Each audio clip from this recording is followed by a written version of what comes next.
SNY 주일로 설교 제목이 Someone needs you. 영어입니다. 누군가 당신을 필요로 합니다. 당신이 필요합니다입니다. 제목이 영어라고 또 설교가 영어로 하는 것은 아닙니다. 먼저는 교회 행사를 낯선 영어 이름으로 명명해서 혹시라도 불편한 분들이 계셨다면 양해 말씀을 드립니다. 얼마 전 제가 미국 필그림 선교 교회라고 이 교회를 개척하고 심무하시는 양춘길 목사님이 쓰신 미셔널 처치를 꿈꾸라는 책을 제가 읽었습니다.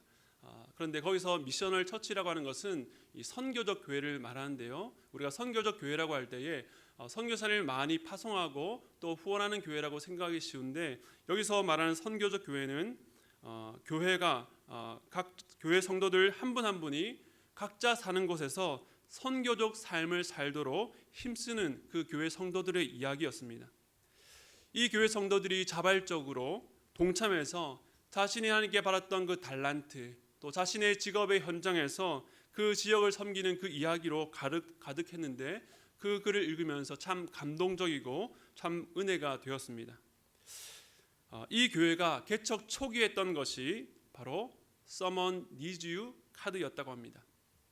모두가 자기가 섬겨야 할 대상 3명의 이름을 카드에 적어서 지갑에 넣고 다니면서 그 카드를 볼 때마다 사랑으로 섬기고 예수의 복음을 전할 사명이 자신에게 있음을 상기했다라고 합니다.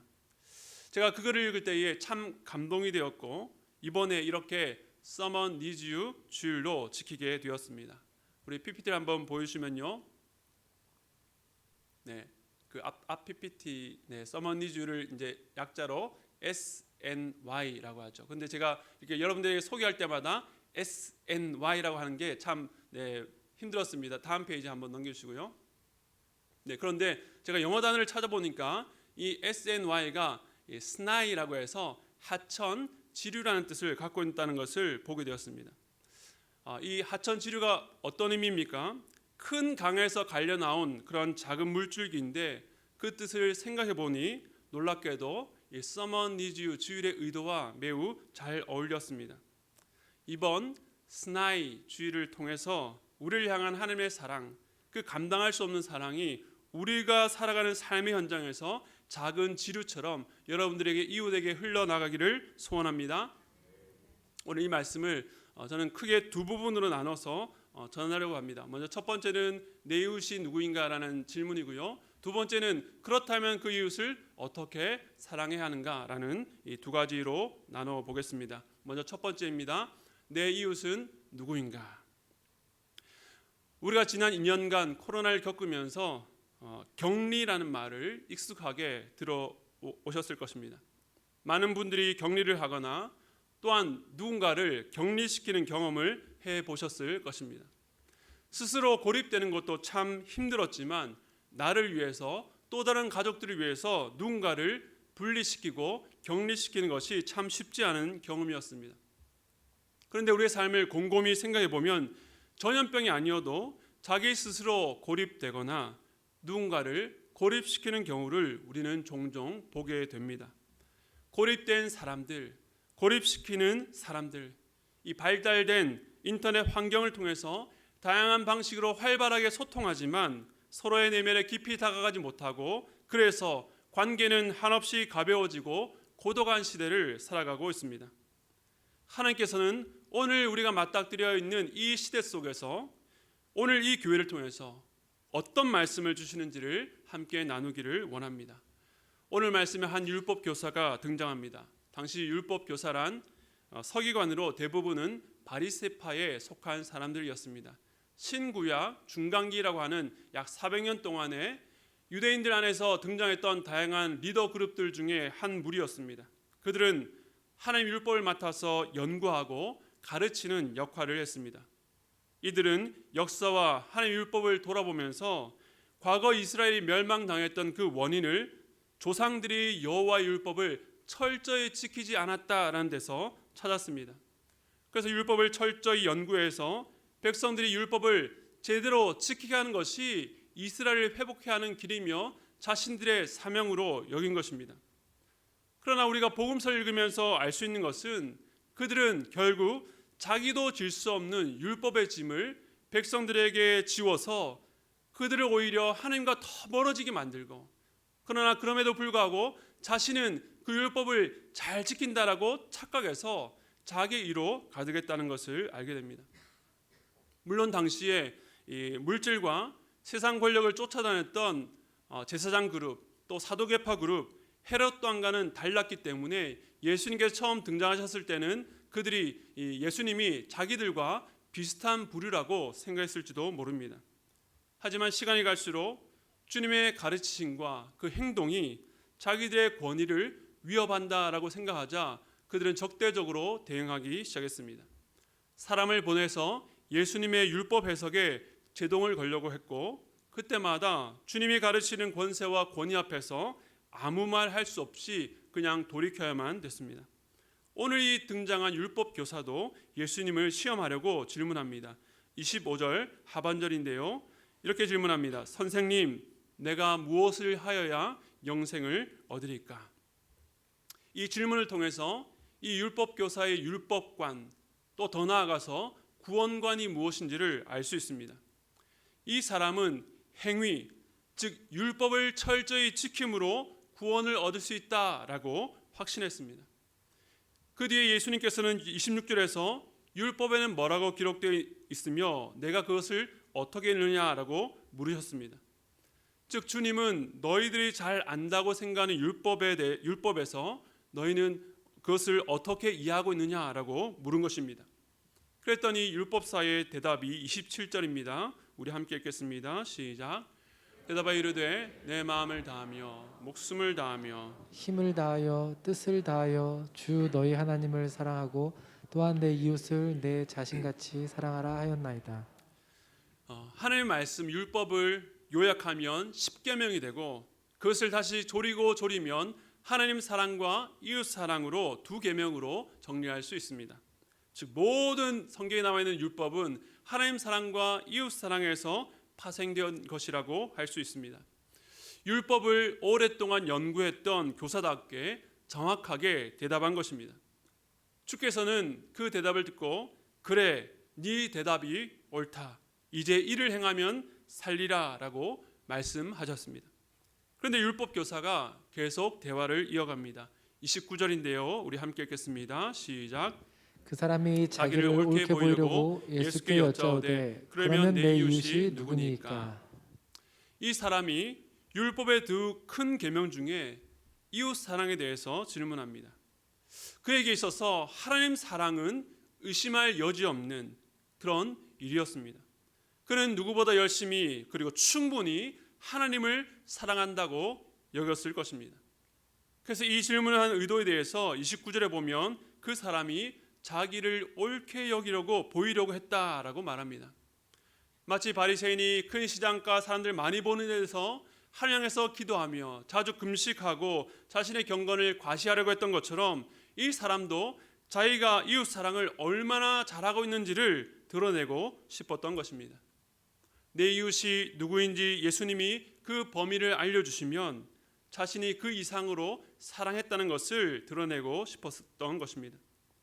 그런데 주님은 이 질문에 대해서 우리가 잘 아는 선한 사마리아인 비유를 하십니다. 어떤 사람, 그 사람은 아마도 유대인이었을 것입니다. 그가 예루살렘에서 여리고로 내려가고 있었습니다. 예루살렘에서 여리고는 약 27km 정도 떨어진 거리라고 합니다.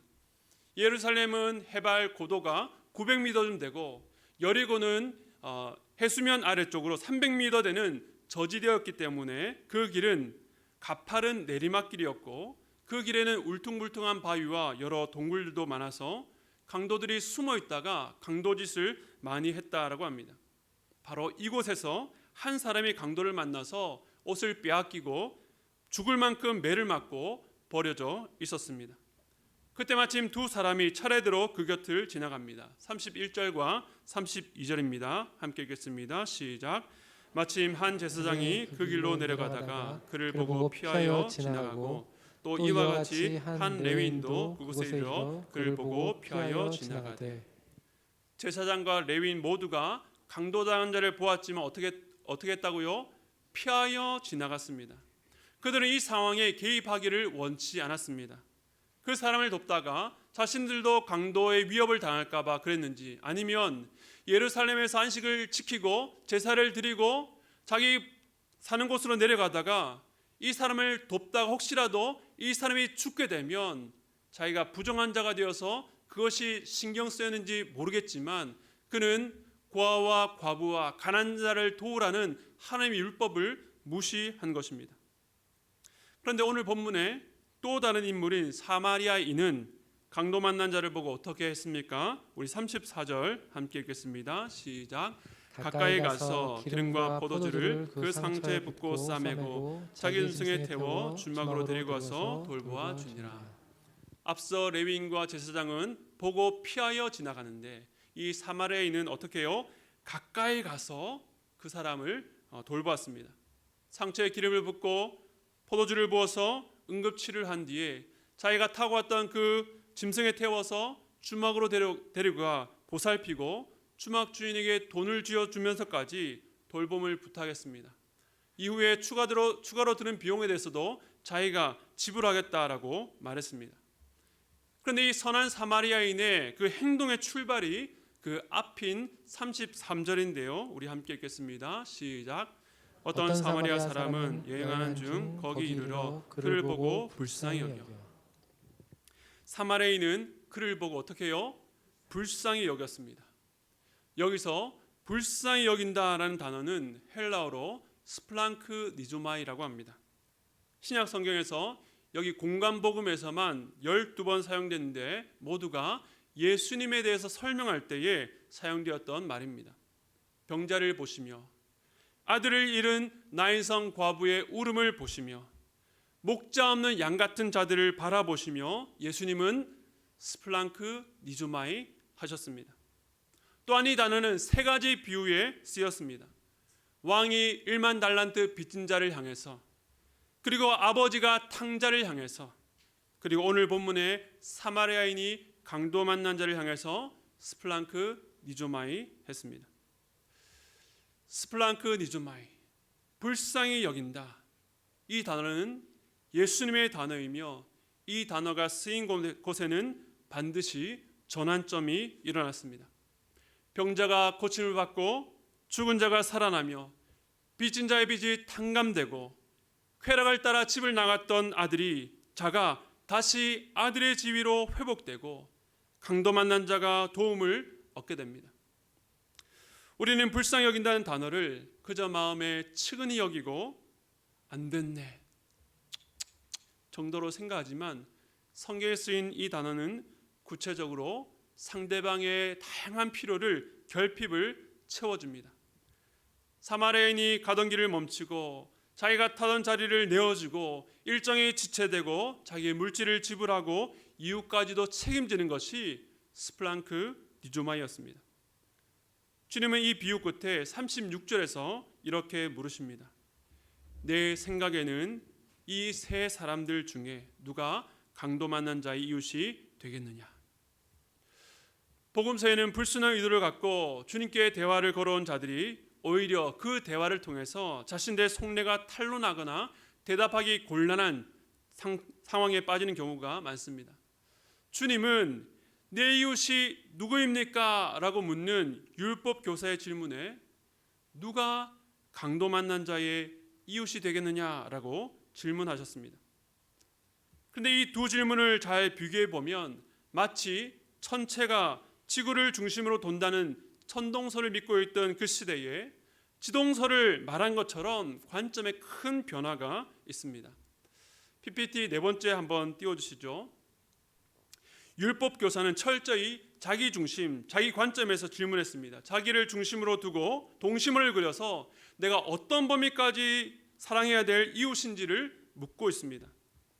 그는 자기 주변 이웃들을 충분히 사랑하고 있다라고 생각했고 주님께서 그 이웃의 바운더리를 제시할 때에 옳게 여김을 받고 싶어 했던 것입니다. 이웃 사랑을 말하면서도 지극히 자기 중심적인 관점입니다. 우리 역시 마찬가지입니다. 입으로 사랑을 말하지만 우리 대부분은 이 율법 교사처럼 자기 중심적인 성향에서 벗어나지 못합니다. 우리는 이웃 사랑을 말할 때에도 내려주셔도 됩니다. 내 생각과 느낌, 감정에 따라서 내가 사랑해야 될, 할 수 있을 만한 사람, 나와 가까운 사람, 나와 코드가 맞는 사람이라는 바운더리로 한계를 정합니다. 그리고 그 바운더리를 침범하면 굉장히 불쾌하죠. 심지어 암묵적으로 이곳 교회 안에서도 그러한 바운더리는 존재하는 것 같습니다. 그러나 교회란 세상에서 통용되고 당연시되는 그 벽을 뛰어넘어 사랑하기로 작정하고 사랑하는 모험에 뛰어드는 공동체인 줄로 믿습니다. 그런데 오늘 예수님께서 이 율법 교사에게 그리고 우리에게 누가 강도 만난 자의 이웃이 되겠느냐라고 물으십니다. 5번째 PPT를 띄워주시고요. 즉 이 말은 이웃이라고 하는 강도 만난 자라고 하는 그 동심원의 중심에서 자신이 아니라 강도 만난 자, 도움이 필요한 자에게 그 중심으로 누가 이 사람의 이웃이 될 것인가를 묻고 있는 것입니다. 즉 이웃은 나를 중심으로 정한 것이 아니라 강도 만난 자, 도움이 필요한 자에게 가까이 다가가는 것이라고 말씀하고 있습니다. 그런 면에서 이웃은 내가 정해놓은 담 안으로 들어오려면 미리 점검받고 살피고 허락받아야 될 존재가 아닙니다. 그가 어떤 자이든 하나님께서 도움이 필요한 자를 우리에게 보여주실 때에 가까이 다가가는 것이 이웃입니다. 주님의 이 질문은 자기의로 가득 차 있고 자기 중심적이었던 율법 교사의 세계관에 큰 충격을 주었을 것입니다. 6번째 PPT요. 이웃에 대한 관점이 바뀌어야 됩니다. 우리의 관점, 세상의 관점에서 주님의 관점으로 완전히 바뀌어야 되는 것입니다. 즉 내 이웃이 누구인가가 아니라 내가 누구의 이웃이 되어줘야 하는가라는 질문으로 바뀌어야 되는 것입니다. 여러분 오늘 들어오시다가 작은 카드 하나 다 받으셨죠? 이미지 컷을 한번 띄워주시고요. 제가 몇 주 전부터 저희 성도님들에게 오늘 이런 시간이 있으니까 생각해 오시라고 했는데 혹시 이 말씀을 들으시면서 여러분 주변에 아니면 여러분의 가족 중에 강도 만난 자, 주님께서 내게 보여주셨던 그 도움이 필요한 자가 떠오르신다면 한 분이라도 한번 이름을 적어보시기 바랍니다. 혹시 볼펜이 없으시면 손을 들어 표하시면 우리 안내부에서 좀 섬겨주시도록 하겠습니다. 네, 펜이 없으시면 손을 들어 표해 주시고요. 네, 뒤에 볼펜 혹시 준비되어 있습니까? 네, 여기 앞쪽에 있습니다. 시간을 잠시 드리겠습니다. 여러분께서 영적으로 또 정서적으로 또 물질적으로 도움이 필요한 그 이웃, 여러분 주변에 있는 여러분을 여러분이 도와야 될 그런 이웃이 있다면 한번 기록해 보시기 바랍니다. 여러분 영적으로 도움이 필요한 자라고 하는 것은 주님을 모르거나 아니면 이전에 열심히 주님을 따르다가 어떤 일로 말미암아 주님과 멀어져 있는 자들, 혹시 여러분 주변에 그런 분들이 있다면 이름을 한번 기록해 보시기 바랍니다. 또 정서적으로 필요한 분들은 어떤 이웃입니까? 어려운 일을 당해 참으로 정서적으로 때로는 우울감에 빠질 정도로 힘들어하고 외로워하는 분이 있다면 여러분 그 이름을 적어보시기 바랍니다. 물질적으로 도움이 필요한 분, 말 그대로입니다. 물질적으로 도움이 필요한 분의 이름을 한번 기록해 보시기 바랍니다. 이 시간에 다 기록하지 못하셔도 좋습니다. 기록을 하시고 오늘 저녁에 꼭 가족들과 함께 그렇게 나눠주시기 바랍니다. 네, 그러면 이제 두 번째입니다. 아까 두 번째 질문 기억하시나요? 어떻게 이웃을 사랑해야 되는가? 이웃을 어떻게 사랑해야 되는가? 예수님 율법 교사에게 이렇게 말씀하십니다. 37절 하반절 우리 함께 읽겠습니다. 시작.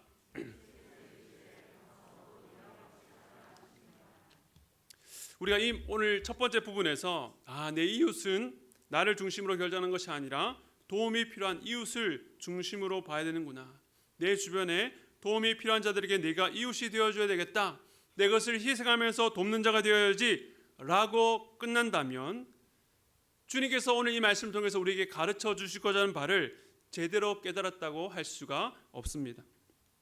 물론 오늘 우리가 나눈 내용들은 도덕 이상입니다. 윤리 이상입니다. 그러나 성경은 단순한 도덕 이상을 가르치는 책이 아닙니다. 그래서 우리는 오늘 본문을 좀 더 넓은 문맥에서 볼 필요가 있습니다. 먼저 오늘 율법 교사와 예수님과의 대화의 사실 큰 문맥은 이웃의 범위를 정하는 것이 아니라 영생에 관한 것, 영생을 얻는 것과 관련되어 있습니다. 대화의 시작은 무엇이었습니까? 어떻게 하면 구원을 받을 수 있습니까? 였습니다. 여기에 대해서 율법 교사가 가진 생각은 내가 무엇을 하여야 영생을 얻습니까? 즉 행위를 통해서 구원을 얻을 수 있는데 그 행위가 무엇입니까? 라고 물은 것입니다. 율법 교사가 하나님 사랑과 이웃 사랑에 대해서 답하자 28절 하반절에 이렇게 말씀합니다. 이를 행하라. 그러면 살리라. 내 대답이 옳다. 그대로 행하라. 그러면 영생을 얻겠다라고 하셨습니다. 그리고 선한 사마리아인 비유를 통해서 율법 교사의 이웃에 대한 잘못된 관점을 교정해 주셨고, 다시금 주님은 뭐라고 말씀하셨습니까? 가서 너도 이와 같이 하라고 말씀하셨습니다. 그렇다면 지금까지 이웃에 대한 잘못된 관점을 바로잡고 가서 그대로 행하면 되겠습니까? 그렇게 할 수 있는 일입니까? 이는 성경 전체가 우리에게 가르치는 바가 아닙니다. 우리 주님께서 이 땅에 오셔서 십자가를 지신 이유는 행위로 구원을 얻을 자가 아무도 없기 때문입니다. 우리는 어떤 존재입니까? 바로 알면 행할 수 있는 존재입니까? 물론 우리가 제대로 몰라서 혹은 잘못 알아서 잘못 행하는 경우도 있지만 더 많은 경우는 알면서도 행하지 않습니다. 강도 만난 자, 도움이 필요한 것을 알면서도 오늘 제사장과 레위인들처럼 의도적으로 피하여 지나가는 것, 모른 척하는 것이 바로 우리 아닙니까? 주님은 오늘 이 대화를 통해서 율법 교사와 오늘 우리의 내면까지도 들여다보기를 원하고 계십니다. 우선 율법 교사가 이웃 사랑의 계명에 대해서 잘못 알고 있었던 이유가 무엇입니까? 그것은 하나님의 율법을 자기의 힘으로 지킬 수 있다라고 생각했던 그 부분부터 시작합니다. 그렇기 때문에 이들은 율법을 연구하면서 율법이 실제로 요구하는 바를 어떻게 해요? 사람이 지킬 수 있을 만한 수준으로 격화시켜서 그에 따른 세부 목록을 만들고 사람들에게 가르쳤습니다. 그들은 그렇게 맞는 것을 지키면서 스스로 의롭다고 자만했습니다. 오늘 말씀처럼 주님과의 대화를 통해서 드러난 것은 무엇입니까? 율법에 대한 그들의 이해가 한참 미치지 못했고 어떤 면에서는 율법의 참뜻을 심각하게 왜곡했다는 것이 드러난 것입니다. 하나님께서 요구하시는 이웃 사랑의 수준은 내 편에서 적당한 대상을 정하고 적당히 도와주는 데서 그치는 것이 아니라 사람의 차원을 훨씬 더 벗어나는 요구였던 것입니다. 사실 사마리아인과 유대인은 오랫동안 원수지간이었습니다. 그런데 주님은 우리가 도와야 될 이웃은 도움이 필요한 모든 사람이며 여기에는 심지어 원수까지도 해당된다고 말씀하셨습니다. 그저 도와주는 수준이 일으켜서 몸 좀 털어주는 수준이 아니라 회복을 위한 모든 것을 내어주고 지원하면서 헌신적으로 돕는 것이라 말하고 있습니다. 주님께서 율법 교사에게 이 이야기를 하시면서 마지막에 가서 너도 이와 같이 하라고 하셨을 때에 율법 교사가 알겠습니다. 이제 그대로 하면 되는 겁니까? 라고 돌아갔을까요? 아닙니다. 자기가 지금껏 이웃을 사랑한다고 생각했던 그 모든 행동과 동기들을 보니 아무것도 내세울 수 없다는 것을 알게 되었을 것입니다. 이웃을 선정하는 방식도 잘못되었지만 주님이 요구하시는 만큼 사랑할 능력이 없으니 그는 참담했을 것입니다. 이웃 사랑 계명이 이렇게 높은데 내가 어떻게 이웃을 사랑할 수 있을까? 이 세상에 누가 이 계명을 지킬 수 있을까라는 생각에 절망했을 것입니다. 우리가 가정과 이웃을 비롯한 모든 인간관계 속에서 자신을 어떻게 바라봐야 될까요? 여기 계신 분들 가운데에 어떤 이는 나는 성격이 참 원만해서 혹은 성실해서 혹은 다른 형제들, 가족들보다 사랑이 많아서 내 역할을 꽤 잘하고 있지라고 생각하실 수도 있습니다. 제3자가 보시면 그렇다고 평가하실 수도 있습니다. 그러나 오늘 주님 앞에서는 어떨까요? 그냥 적당한 선에서 할 일을 했다고 괜찮다고 생각한다면 오늘 본문의 율법 교사와 우리는 별반 다르지 않는 존재입니다. 그런데 정말 주님 앞에 서게 되면 성경이 말하는 사랑의 수준이 무엇인지를 깨닫게 되면 우리는 누군가를 사랑하는데 철저히 실패해왔고 또 앞으로 실패할 수밖에 없다는 것을 고백하게 되는 것입니다. 그러므로 우리는 먼저 나의 모든 도덕적 노력이 절망하는 자리까지 가야 합니다.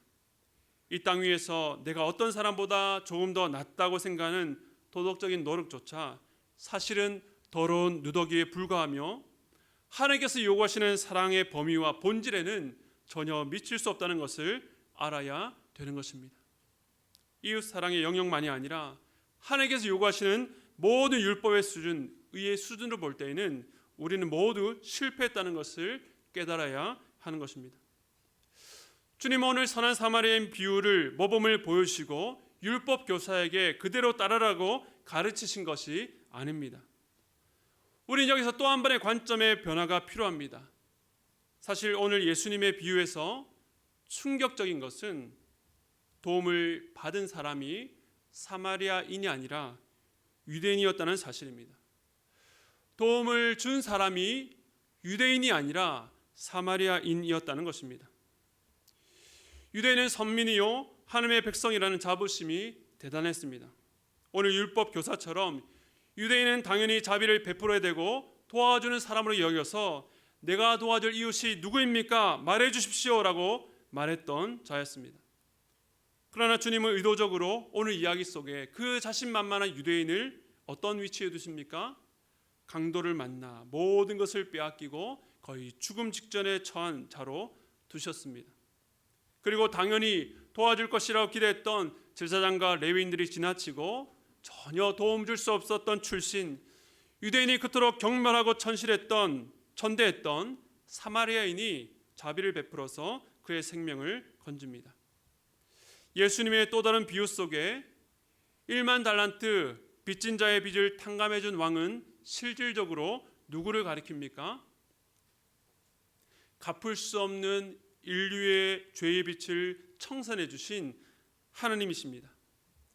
집 나간 탕자를 안아주고 그에게 입 맞추고 다시 아들로 맞아들인 아버지는 실질적으로 누구를 가리킵니까?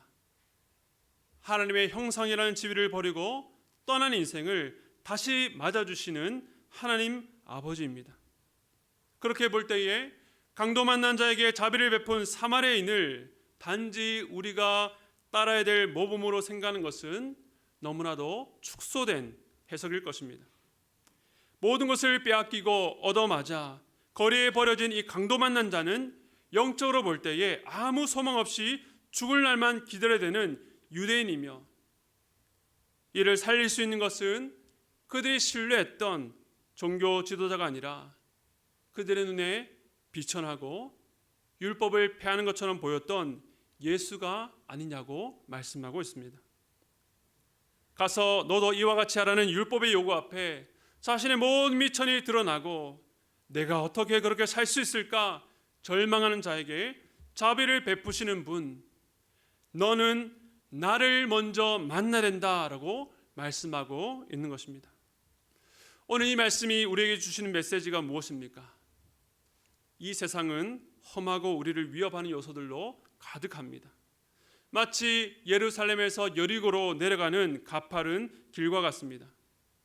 주변에는 이미 그 속에서 곤란을 당해 힘들어하는 사람들의 아우성이 들립니다.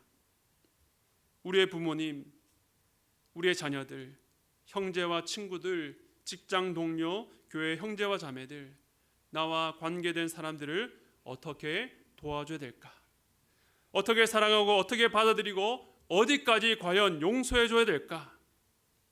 그런데 오늘 말씀은 그 방법을 아는 것이, 그 범위를 아는 것이 우선이 아니라 너희가 먼저 주님의 자비 앞에 서 있는 존재라고 말씀합니다.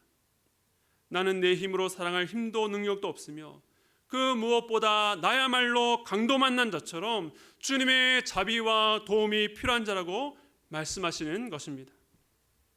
우리는 험한 여리고 길 위에 서 있는 자들입니다. 아니, 그 길 위에서 어떤 공격을 받아서 쓰러져 있는 자들입니다. 사랑하는 성도 여러분, 여러분이 바로 강도 만난 자입니다.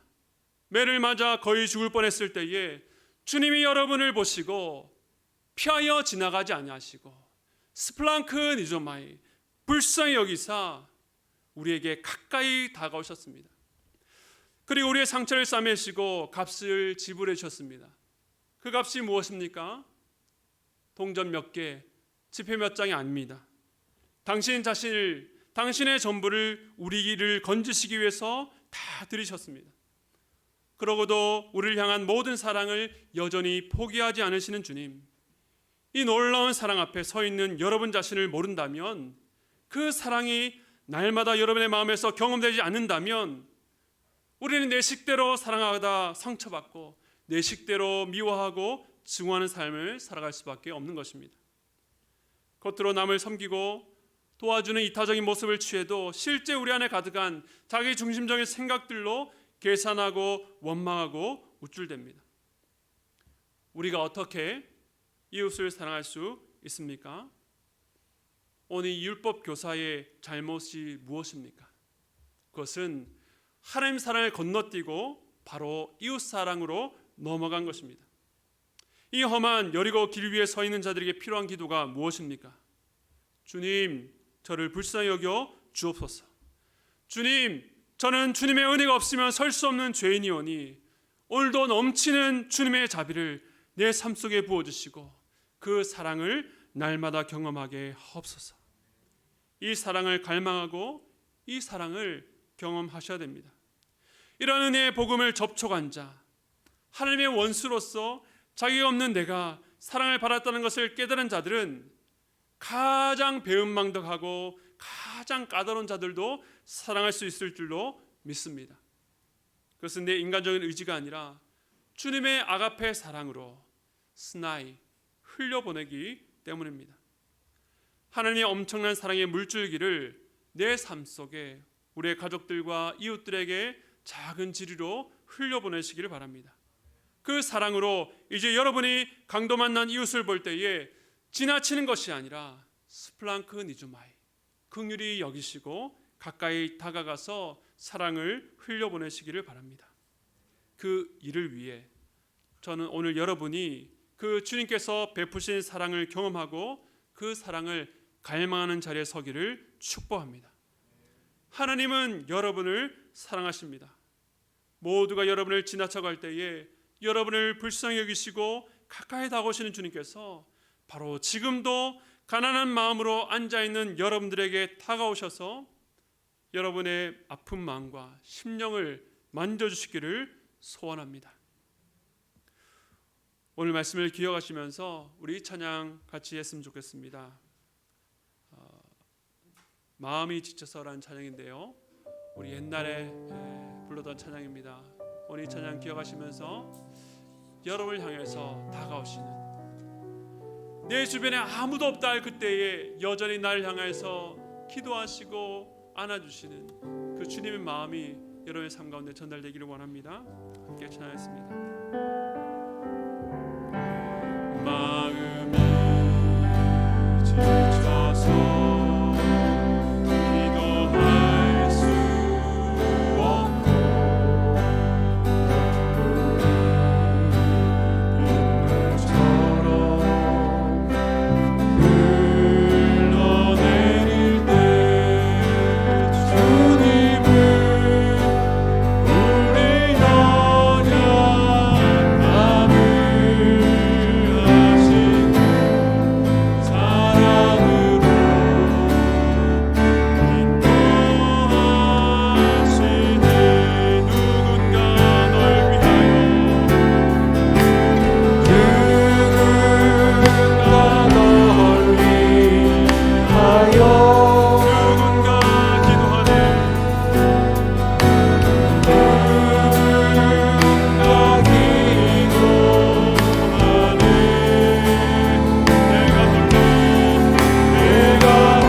자들 가운데에 아무에게도 내 사정을 말할 수 없어서 강도 만난 자인 것처럼 쓰러져 있는 자들이 있습니까? 도와줄 것이라 기대했던 모든 가까운 사람들이 다 지나쳐가고 마치 죽은 자인 것처럼 아무 삶의 의욕도 없이 권태감에 빠져서 주저앉아 있는 자들이 있습니까? 오늘 이 시간에 주님께 이렇게 고백하시기 바랍니다. 주님, 제가 강도 만난 자입니다. 나를 보고 그냥 지나치지 마시고 가까이 다가와 내 상한 마음을 만지시고 나를 어둠에서 이 원수의 나라에서 사단의 속박에서 벗어나게 해 주시옵소서. 우리 마음에 상처했습니다. 삶은 여전히 고단합니다. 그러나 우리를 향한 주님의 사랑도 여전히 변함이 없다는 것을 기억하고 주님 앞에 나아가오니 주님, 우리를 불쌍히 여겨주시옵소서. 가까이 다가오시는 주님, 내가 지쳐서 기도할 수 없고 눈물이 빗물처럼 흘러내릴 때에 날 위해 기도하시는 주님, 사랑으로 인도하시는 주님을 날마다 경험하게 해주시고 오늘 그 사랑을 경험하는, 다시금 회복하는 첫 예배가 될 수 있도록 주여 붙잡아 주시옵소서. 우리 자신의 처지를 주 앞에 솔직하게 고백하며 이 시간 함께 기도하며 나아가길 원합니다. 주님의 사랑을 경험하기를 원합니다. 우리 함께 기도하시겠습니다. 하나님 아버지, 이 시간 아버지,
경험했으면 지류로 흘려보내야 됩니다. 그것이 여러분이 사는 길입니다.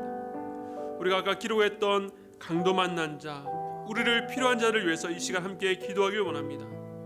주님, 이들을 바라볼 때에 지나치지 않게 해주십시오. 내가 힘들다고, 내가 귀찮다고 지나치지 않게 하여 주시옵소서.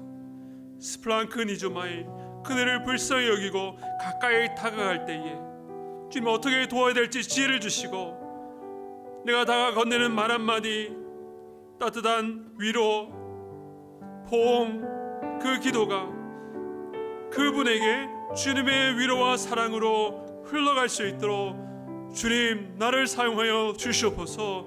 우리 그 적었던 대상을 기억하시면서 함께 기도하도록 하겠습니다. 하나님 아버지,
주님, 우리가 이웃을 사랑해야 되는 것 압니다. 주님, 내게 가족으로 허락하신 그 지체들, 우리 형제들, 우리의 자녀들, 우리의 부모님들, 어려운 가운데 있는 나의 친구들 도와주고 사랑해야 되는 것 압니다. 그러나 하나님, 내가 짊어지고 있는 삶의 짐이 너무나 무거워서 내가 그것을 알고도 지나쳤음을 고백합니다. 내가 도저히 감당할 수 없어서 그들이 눈물 흘리고 아파하는데도 지나쳤음을 고백합니다.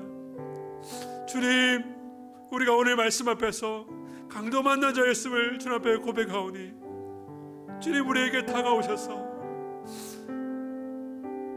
우리의 예배를 회복시켜 주시고 주님과의 관계가 회복될 수 있도록 도와주시고 우리의 메마른 심령에 주님의 눈물을 허락해 주시기 간절히 소원합니다.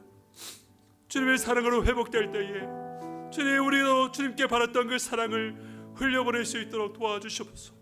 우리의 결단과 우리의 의지로 우리의 도덕적인 선함으로 나가는 것이 아니라 주님께 바라는 그 사랑이 너무나도 강력해서 우리가 지체들에게 나갈 때에 주님, 그것이 단지 인간적인 도움과 인간적인 위로로 다가가는 것이 아니라 하나님의 사랑이 그 강도 만난 자에게, 우리의 이웃들에게 흘려나갈 수 있도록 도와주시고, 그래서 우리의 심령이 주님 앞에 회복되며 주님, 그 강도 만난 자의 우리의 이웃이 회복되는 것을 경험하며 함께 주님을 찬양하며 올려드릴 수 있도록 주여 붙잡아 주시옵소서. 하나님, 우리가 오늘 적었던 그 우리의 이웃에 대한 기록이 그저 하루에 이만티가 되지 않기를 원합니다. 기도하게 하시고 그것을 볼 때마다 기도하게 하시고 그 사람 앞에 가까이 다가가게 하시고 우리가 줄 수 있는 것 마음껏 주고도 아깝지 않은 그런 마음을 우리 마음 가운데 허락하여 주시옵소서. 그래서 참 사랑이 메말라가는 이 시대, 이 교회 가운데에 주님의 사랑으로 회복되는 공동체, 사랑으로 주님의 사랑을 전하는 공동체 될 수 있도록 주여 붙잡아 주시옵소서. 지금은 우리 주 예수 그리스도의 한량없는 은혜와 주님의 무한하신 그 사랑하심과 성령님의 감동 감화 교통하심의 역사가, 우리는 사랑할 수 없지만 주님의 사랑을 회복하여서 사랑하는 자리로 나아가겠다고 다짐하고 돌아가는 모든 성도들의 머리머리 위에 지금부터 영원토록 함께 있기를 축원드리옵나이다.